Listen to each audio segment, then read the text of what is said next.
Well, hello everyone, what is up? Welcome back to my channel. If you're new, my name is Brianna, and welcome to the long-awaited Disney Cruise Q&A.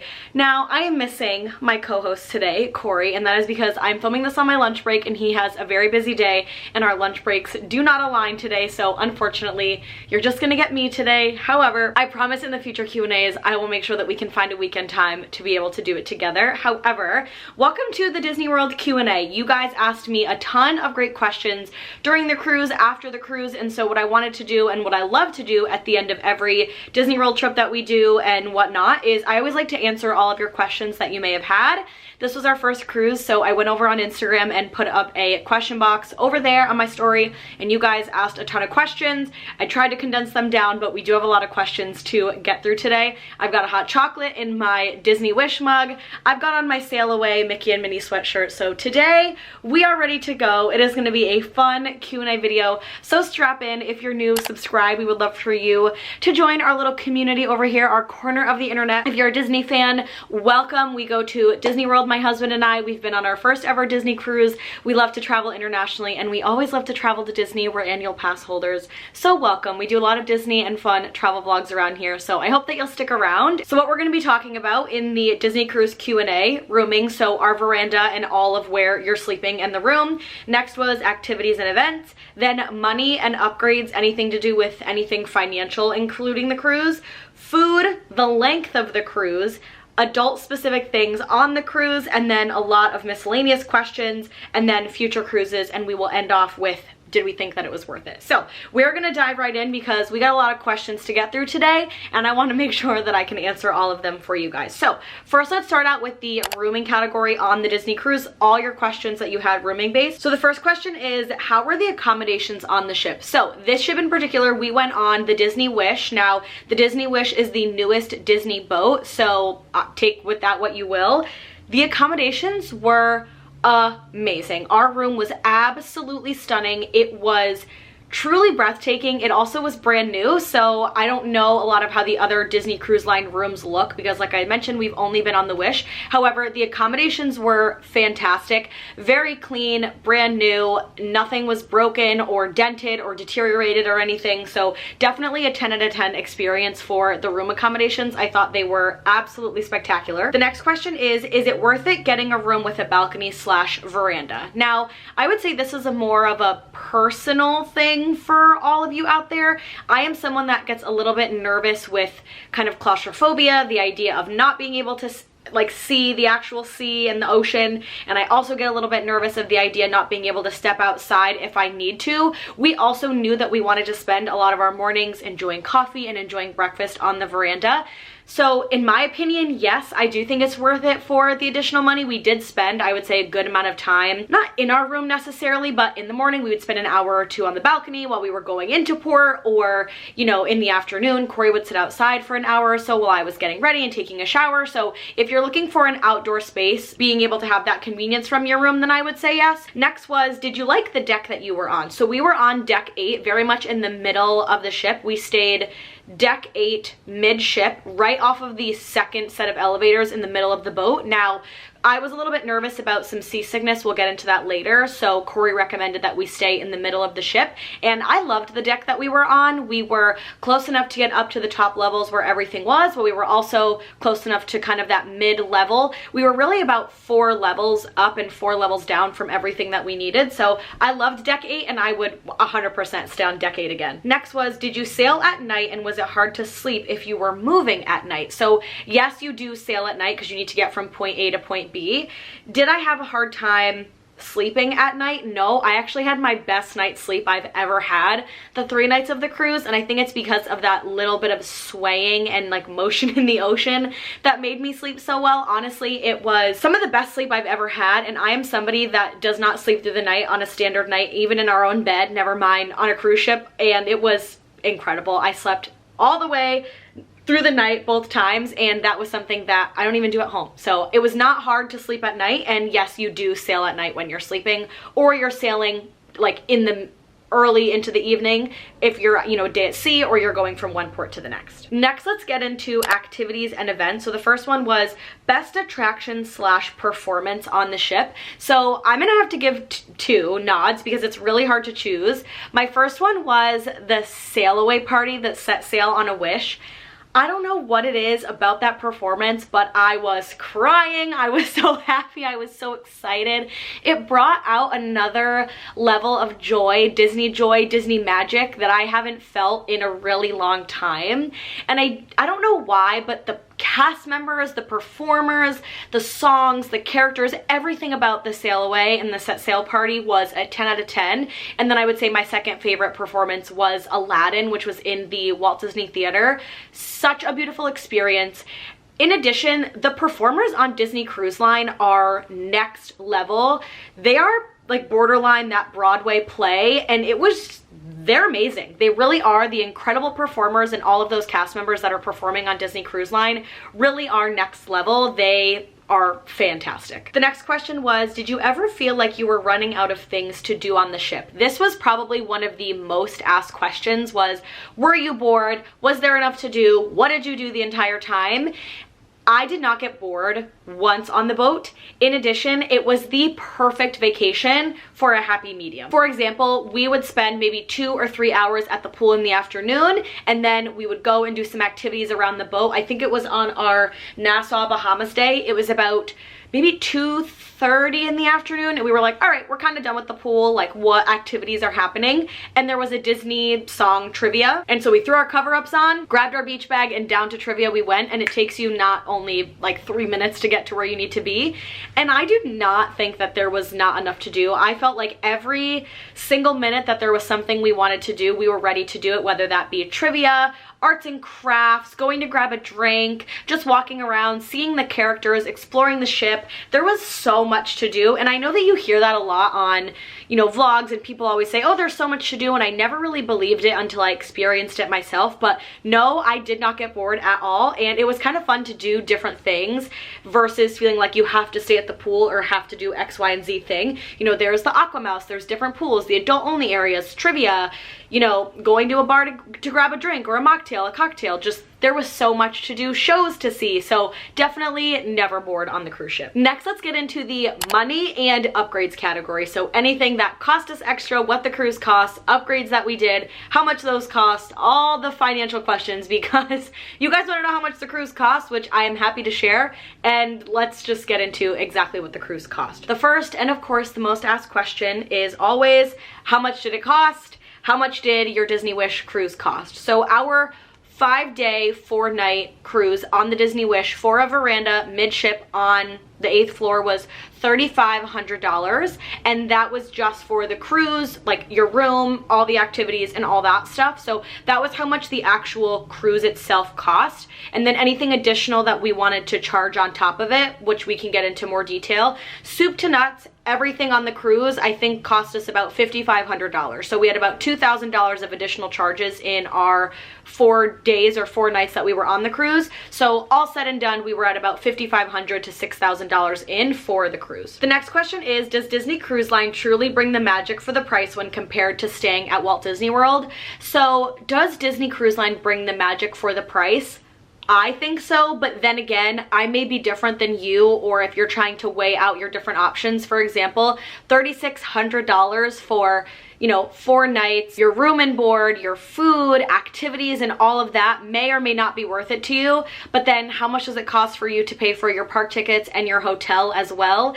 I don't really know, but I do. I really did think that Disney Cruise Line brought the magic. It was truly unlike any vacation and any other trip that we've been on before, and it was really lovely to be able to just go and do something and not feel like you needed a lightning lane, or you needed to plan it, or you needed to, you know, pay for this additional food and wine booth. It just felt very fun and magical. And is this a vacation that we're gonna do 2 times a year, 3 times a year? Probably not, right? Maybe we'll go on a cruise every other year, every 2 years. And I even say, you know, who knows what will happen? Corey and I travel a ton, but I do think that Disney Cruise Line brought the magic. And again, I think when you think about Is it worth it for you? Does it bring the magic for you? Think about what's important and give it a try, right? You never know until you try it. So I think, you know, is it worth it for me and Corey? Yes. Is it worth it for you and maybe your partner or you and your family? I don't know. You're going to have to kind of figure maybe that out a little bit on your own, because it's all relative, right, to what you value and what you're excited about. But yes, I do think that Disney Cruise Line brought the magic for the price. Next question was any upgrades you did that you wouldn't do again. So I do have 2 upgrades that we did. Not necessarily that I wouldn't do again, but I would do differently. The first one was Ashante. Corey is an adventurous eater. You all know him. You love him. Food Network Corey. Corey loves all of that adventurous eating. I loved Ashante. However, I would never go again and do the signature dining experience. It was $205 a person for this 7 or 9 or 10 course meal, all the little plates. Majority of the stuff that comes out, I'm a little bit more of a picky eater, so I didn't think that it was worth it. However, I would go back to Ashante if I ordered a la carte or not necessarily from that prefixed kind of menu setting, because some of the options were really delicious. However, that's an upgrade that we would never do in that fashion again. Maybe we would do it, but I mean, it was really expensive, so I think that's a very much once in a blue moon kind of for a special treat. The other thing that we did that I would do again, however, it would need to be on a cruise that I was really going to get my money's worth, and that is for the Rainforest Spa Pass. On the Disney Wish, it was $300 for the 4 days that you were on the boat. Now, because it was our honeymoon, we wanted to spend some time in the spa. We wanted to experience some quiet and some peaceful tranquility spaces and whatnot. The space is immaculate. It is beautiful. It is worth the price, in my opinion. However, not if you are not going to go for at least 2 to 3 hours a day, then it is not worth it, because you're not, that's like $300, that's like $100 an hour for a spa pass if you go for 1 day, and that's not worth it, right? It's just, it's not worth it when you're not going consecutively or enjoying it. We went on our at sea day and it was beautiful. It was relaxing. We went for about 2.5 hours and it was fabulous. However, that was really the only time we went the entire cruise. And so if we go on a cruise again and we are going to book that pass, we would prioritize going there versus maybe sitting at the pool or sitting and doing some of the activities or doing an Ashante. So you kind of have to pick and choose. So those are 2 upgrades that I would do again, just drastically different. I would not do Ashante for a full course dinner, and I would not do the spa pass unless you really prioritize going, because if you don't, then it's really not worth the money. Next question was, how much should you spend on extra food and drinks? How much should a couple budget? So how much should we spend on extra food and drinks? The only extra food that we paid for was the Ashante dinner, which was about maybe $500 or $600. I forget exactly how much Ashante was, because Michelin star, it was very expensive. In terms of, that was the only food. Drinks, Corey would get a cocktail almost every night at dinner, and then when we were at the bar or throughout the day. So we probably spent maybe about $200 on alcohol on the cruise. Now, mind you, I don't really drink, if ever at all. Corey is the one that drinks, so if you're looking at anywhere from a $15 to $20 cocktail, right, if you're tipping $1 or $2 per drink, maybe depending on what your budget is, think about how many drinks you're gonna have per day. And then in terms of how much should a couple budget, that's completely up to you. I will never tell somebody what they need to budget, on average what things are gonna cost, because everybody does things so differently. I don't drink at all. I wouldn't really know what to kind of share with you to budget, because maybe you drink less than me, maybe you drink more than me, but I don't really drink any alcohol. If anything, I get a mocktail. The mocktails are about $6.50. So how much should a couple budget? Think about how much you're gonna plan to drink per day. If every cocktail or every drink that you're gonna spend is $15 per person, go from there, see how much you want to drink per day and kind of budget from there. And majority of your food, if not all of it, is included. The only thing that you pay for are, like I said, your drinks at dinner, but when you're sitting in your main rotational dining, all of that's already included, so you're not paying for that again. Next question was, how does gratuity work? Can you prepay for tips? Yes, so first question is, how does gratuity work? So you have 2 options. You can either pay for gratuity ahead of time, which is, can you prepay for tips? Yes. So there's 2 ways that gratuity works. You can pay for it ahead of time, or you can pay for it once you're on the boat to your own discretion of whatever that you want. So we ended up prepaying ahead of time. It was about $120 for the both of us, or $124 for the 4 days. And then what you get on your last night before you're going to your final dinner is they give you these little envelope slips, and then you can hand your cast members that were your dinner crew exactly what you wanted to, you know, the slip goes in the envelope, you hand them the envelope, it already has their little certificate on it. Would we prepay for tips in the future?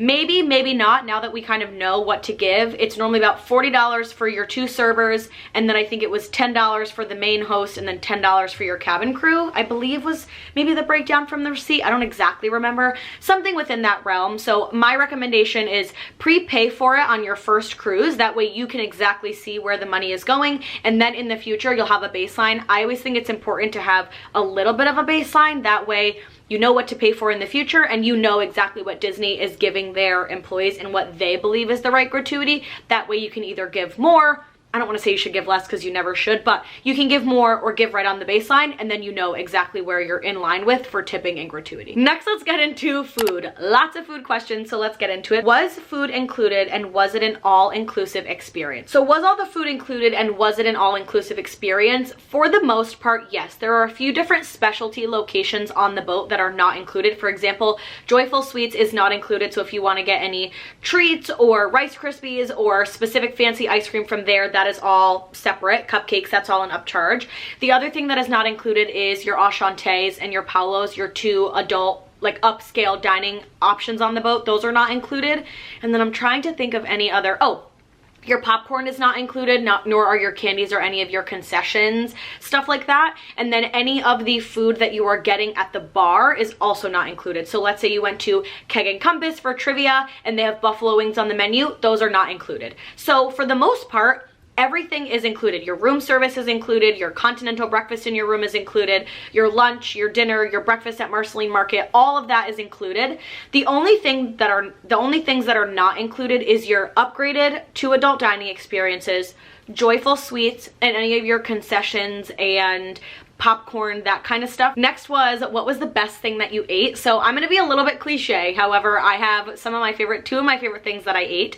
My first favorite thing that I ate was this pesto gnocchi pasta from the Marvel restaurant, because it was absolutely fantastic, and I will dream about those gnocchis and that cream and pesto sauce forever. And then my other favorite thing and the best thing that I ate was Donald's Cantina. I'm a Chipotle girl, so being able to have Donald's Cantina on deck was the best. It was awesome, awesome, awesome, and we loved it so much. All right, so the next question is all about pros and cons for late dining. So for context, when you're on Disney Cruise Line, you can either choose to be in one of the 2 rotational dining times. The first is 6:15, the next one is 8:15. They last anywhere from like an hour and a half-ish, hour and a half. It normally does not last the 2 hours, but they always just give a little bit of buffer time. I would say the only reason why we chose the late dining was because A, we don't have any kids, and so we thought we'll just do the late dining time in case a family that does have kids wants the early dining time, and we're older, so we like to be out a little bit later, so why not choose the late dining time? I would say pros of the late dining, there were still kids, but not nearly as many, so that was great. The dining room itself was not full to the brim, so there were a few empty tables, or, you know, tables that were maybe made for 8 people, but there were only 6 there, so definitely a less crowded feel. And I would say the other pro was it gave us time to relax and take the entirety of the day as slow or as quick paced as we wanted. So for example, if we had dinner at 6:15 but we wanted to shower and whatnot ahead of time, you have to be up from the pool at like 5:30, right? If you want to shower, do your hair, 2 people to shower, maybe if you have kids a little bit earlier. And we just didn't want to feel like we were rushing from the pool, rushing from activities. So we thought, you know what, let's do the later dining. That way, whenever there are shows and whatnot, we can choose if we want to go to them.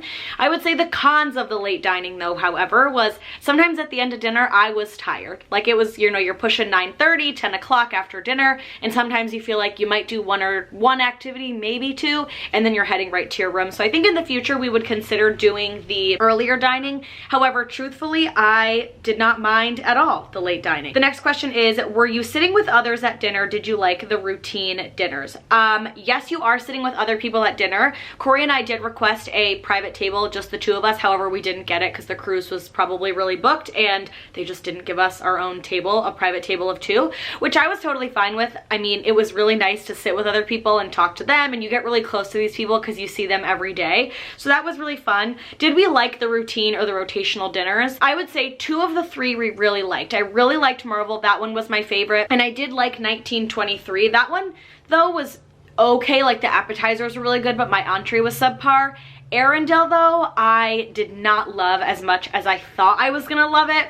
And I'm a Frozen girl, so I loved all of the performances, and I loved all the singers, and I loved the fun and the joyfulness of the dining experience. But the food itself, I didn't really love. So I would say, you know, in the future, would we maybe choose Arendelle over the other ones? I don't really know. You know, if we had a free night to go to a different dinner, we probably would pick maybe the Arendelle night. However, it was still good, but it was not nearly my favorite, and there were other ones that I liked a lot more. Next was, do you have the option to skip the sit-down dinners? Absolutely. You don't have to go to your sit-down rotational dining. However, those are the only things that are really open around dinner time, so that is where you can go. However, I think the only other thing that you could get during your dinner times would maybe be room service, which is included in the price. However, there are, you know, the Mickey's Festival, Friends Fair, and the Marceline Market is not open during dinner time because Disney wants you to go to the restaurants because you've paid for it and they've also paid for that food, so they want you to go there. But you absolutely can skip your dinner. What I would recommend if you are gonna skip, though, is let your server know the night before you plan to skip. That way you're not holding up your table in case everyone else is waiting for you. So just make sure that you're also being courteous if you do plan to skip maybe one of your dinners, just letting them know ahead of time. And then next question was favorite versus least favorite dining experience. My favorite dining experience was Marvel. That was by far the most fun, the best food. I loved the Marvel experience. That was a 10 out of 10 for me. And then I would say my least favorite dining experience was, I'm trying to think. I didn't love the food at Arendelle all too much. And I also, there were a few things at 1923 that I really loved, the appetizers, but my entree I didn't really like. So my least favorite would probably be the food from Arendelle. I didn't love that restaurant as much, but maybe I just didn't get the right kind of a dinner. However, was not my favorite. Next, let's talk about some of the length of cruise questions. The first one was, did the length of your cruise still allow you time to enjoy all that you planned? For those that do not know, we went on a 4-night cruise. So we left on Monday, got off the boat on Friday. And I would say yes, I think that it allowed for us to do as much as we want.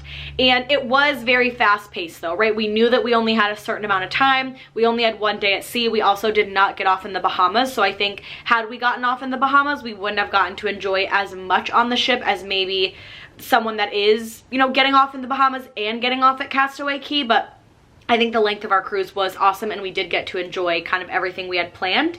And then the next question is, would you have wanted to go for longer than 4 nights? I enjoyed going for 4 nights for our first ever cruise. I think had we had gone longer, maybe I don't think we would have gotten sick of it, but I think for me, I was a little bit nervous going for too long on the first one. This was kind of dipping our toe in the water. And yes, it was so fun that we would definitely go on a longer cruise. However, for our first one, I felt like 4 nights was perfect. Next, let's talk about the adult area, adult activities, adult things on the boat. So the first one is, did you feel like there was a lot to do as an adult on the cruise? 100%. There are adult only areas, adults only trivia. There are a lot of adult things that there are not a lot of kids at. And people used to say this online, that if you love Disney but you don't want to be around all the kids in the parks, that the Disney cruise is the perfect opportunity to still have that Disney magic with less kids.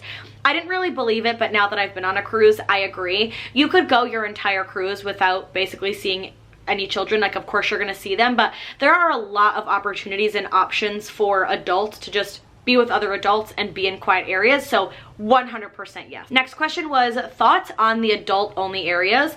I really enjoyed the adult only areas. The two that come to mind that I'll touch on are the Cove Cafe, which is their coffee bar, and then the second one was their kind of outdoor right outside the coffee, like the Cove Cafe, was their pool and their bar, and that was fabulous. I thought it was really, really nice, really beautiful. I will say the pool was a little small. I think they should have probably made it a little bit bigger, just because even when Corey and I went in, I don't remember on what day it was. However, I do think that it should be a little bit larger, because not that you're on top of people, but I mean, you're just trying to like wade in the water and there's just a lot of people around in it. However, my thoughts on the adult only areas were that they were very nice, very clean, very quiet, and very relaxing. And so I very much enjoyed the adult only areas. Next, did it feel weird being there without kids?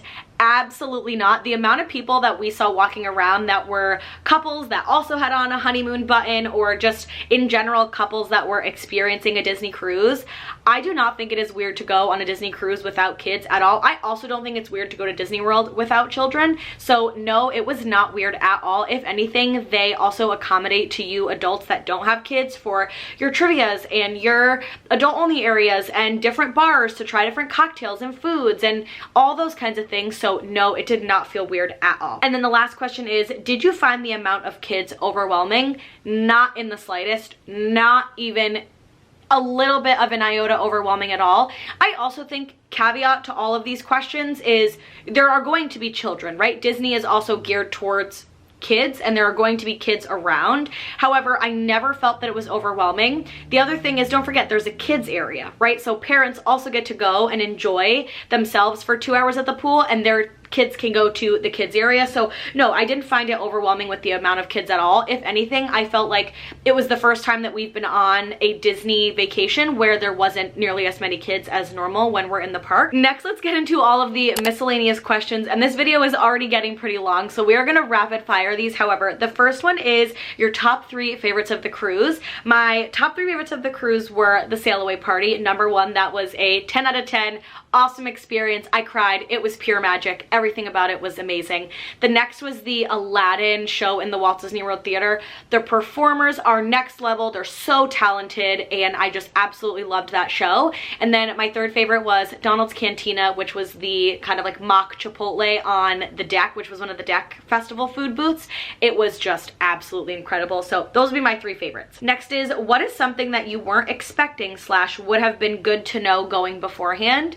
I would say just how easy it is to navigate being on the boat. Like, I was so nervous. I'm a planner, so I was really nervous going into it. Like, what time are the shows? What are the activities? When are we going to be able to do things? I can't plan anything ahead of time. You really can't. And so I had heard people say, you know, don't worry about the Navigator app until you're on board. And I was really nervous. Like, what if I have to plan all these things? And it's way more laid back and it's way more go with the flow. And there's always something to do. And let's say you miss one activity, you won't miss it the next day because they always do things a few different times. So that's something that I wasn't really expecting and would be good to know, is if you're a planner, there is opportunity for you to plan once you're on the boat. So just take it slow and take it chill. And it was just, yeah, I would have loved to feel a little bit more confident knowing that I could plan once we were on the boat versus before the boat, because I'm a planner and I was getting a little nervous. Next question is, was there pin trading on the boat? Yes, however, we barely traded any pins, maybe 1 or 2, because on the Wish it's such a fast paced turned over boat that they don't keep their pin boards out, so you really have to ask cast members. So people are not actively pin trading. So if you're going on the Wish, I wouldn't really think about pin trading because there isn't much to do. Next was, would you do a Christmas or Halloween cruise? So this technically was a Halloween on the high seas. There was some Halloween activities, but it was not overwhelming or overbearing in any way, shape, or form. We would 100% do a Christmas cruise. That is now on my bucket list. I would love to see all of the friends and the characters dressed up in their Christmas garb and the boat decked out for the holidays and a big tree in the main atrium, or main foyer, whatever it's called. So yes, we would definitely do a Christmas time cruise in the future. The next question was, did you like a cruise as much as Walt Disney World? So here's the thing. I don't like one more than the other, but I like them both differently because they're really not the same vacation. Walt Disney World is go, go, go, and it's fast paced, and there's rides, and there's lots of walking, and you feel like you have to plan it a little bit more. A cruise is definitely more of a relaxing, chill vacation. You do what you want at your own pace. You plan maybe a little bit. So do I like a cruise as much? I like them differently, and I actually love them both now for different reasons. So I don't even think I have a favorite of the two because I just love them both differently. And I think that's kind of fun about having two different things now that we love, is now we have two different kinds of vacations for whatever we're feeling like at that time. Next is, what were the crowds like, and are there a lot of people everywhere all the time? So the crowds were, I would say, not anything astronomical or crazy. I don't know if it was a sold out boat, maybe it was. However, the only time that it felt really overwhelming and really crowded was on our day at sea during breakfast, which almost is to be expected because there's really only one place to eat breakfast unless you're eating in your room. So that was the only time that I felt very overwhelmed, very crowded. Corey and I sat in the same beach chairs and at the pool the entire time next to this one couple that we became like friends with and chatty with. So no, I didn't ever think it was too overbearing or too overpowering with the crowds at all. Next is, one thing you wish you could have done but didn't have time for. One thing I wish that we had done but we didn't have time for. There were like a few different trivia or activities that, not that we didn't necessarily have time for it, but we just didn't prioritize it, I would say, because we were just relaxing and enjoying the pool. So I would say maybe one thing would be Paolo, because I really wanted to try that for dinner. However, we didn't get a chance because there were no reservations. Also, sorry, the sun I think just went behind a cloud and now I am very blue and the lighting is all funny, but I would say, yeah, one thing that you wish you could have done but didn't have time for. Paolo, because we chose Enchante and we couldn't get a Paolo reservation, so that would be mine. Next was, did either of you get seasick? Recommendations for motion sickness. So neither of us got seasick. I was a little bit, I would say, like wobbly-ish on my feet on the first day, only because I'd never really been on a cruise before, and you do feel the boat move a little bit. However, I never got seasick. I brought Dramamine just in case I needed it, but I'd recommend just talking to your doctor about the best things for you to bring and have with you. And yeah, any recommendation for motion sickness, just maybe connect with your doctor and see if they have anything that they could help you and kind of chat with you through. But yeah, I bought Dramamine. I didn't even need it, and really I didn't really feel much other than the boat moving just like a little bit here and there. What is something that exceeded your expectations while on the cruise?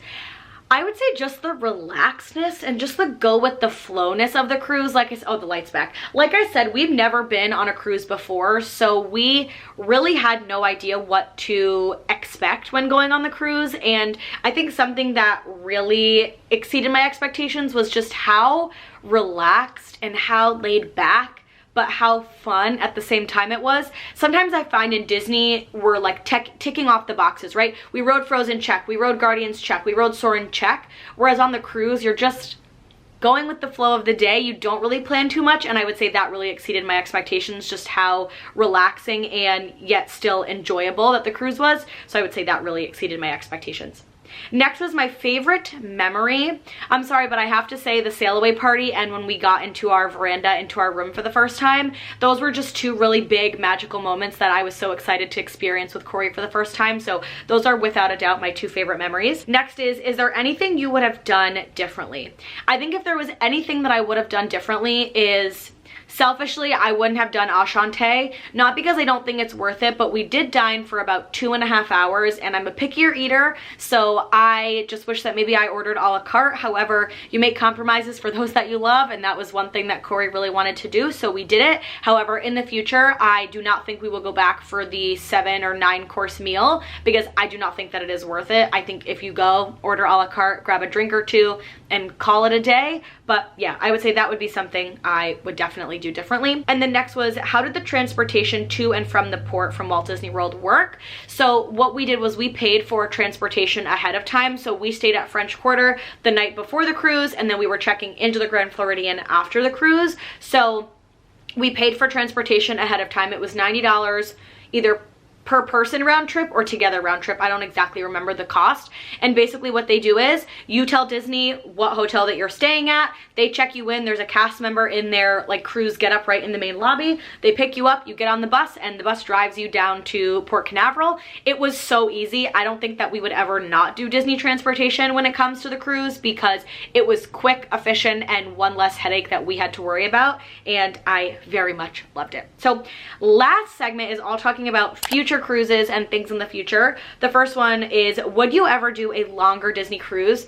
Absolutely, we would do a longer Disney cruise. I would love in the next year to 2 years, the next cruise that we do to be at least 7 nights, just so we can try something different, because we really did love the Wish. However, I'd love to try one of the older boats where we are gone for a little bit longer, and I think that doing a longer cruise would be so fun.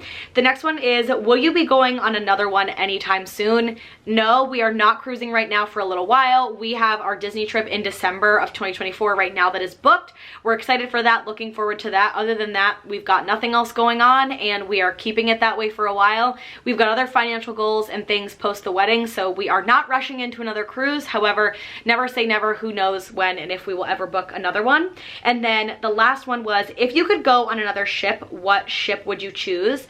Maybe I would choose the Fantasy or the Dream. I hear a lot of things about the Fantasy and the Dream. I don't know the differences between them, but all I know is those are the not restaurants, but those are the boats that I hear the most about. I think there's Palo on those boats. Remy is the other restaurant I've heard about on those. And whatever boat has Animator's palette, people talk about a lot and say is delicious and fun, where you get to like do your drawing and it goes up on the screen. So that would be probably the next boat that we would be excited to go on. And then the last and final question for the Q&A for the rapid fire is, was it worth it? Brianna and Corey, was the cruise worth it? Was it worth the price? Was it worth going right after your wedding? Just was it worth it in general? And my short answer is 100%. We absolutely loved the Disney cruise. It was something that we will now be adding into our vacation repertoire. It was a blast. It was relaxing. It was fun. It was magical. It was a different experience than what we normally ever do with Walt Disney World, and we absolutely loved it. So yes, 100%, I think it is worth it. I would recommend to anybody that is on the fence of booking a Disney cruise to bite the bullet and just do it. Go for it. Book, check out, do it 100%. It is now something that we both have loved, and it is something that we will both definitely continue doing in the future because we loved it so much. However, that is going to conclude the Disney Cruise Q&A. This was a long one, very chatty, lots of questions to answer. If you have any additional questions, go ahead and leave them down in the comments below. And if you made it this far in the video, subscribe if you're new around here. Like I said, we do a lot of fun Disney stuff, so stick around. We've got Disney vlogs for our December trip coming up. But with that, thank you so much for sticking around for the entire video, watching all the Disney cruise vlogs. I hope that you loved them and enjoyed them as much as we enjoyed taking you all along on our first Disney cruise, but definitely not our last. And with that being said, I'm gonna end it here. So I love you guys so much, and I will see you in the next one.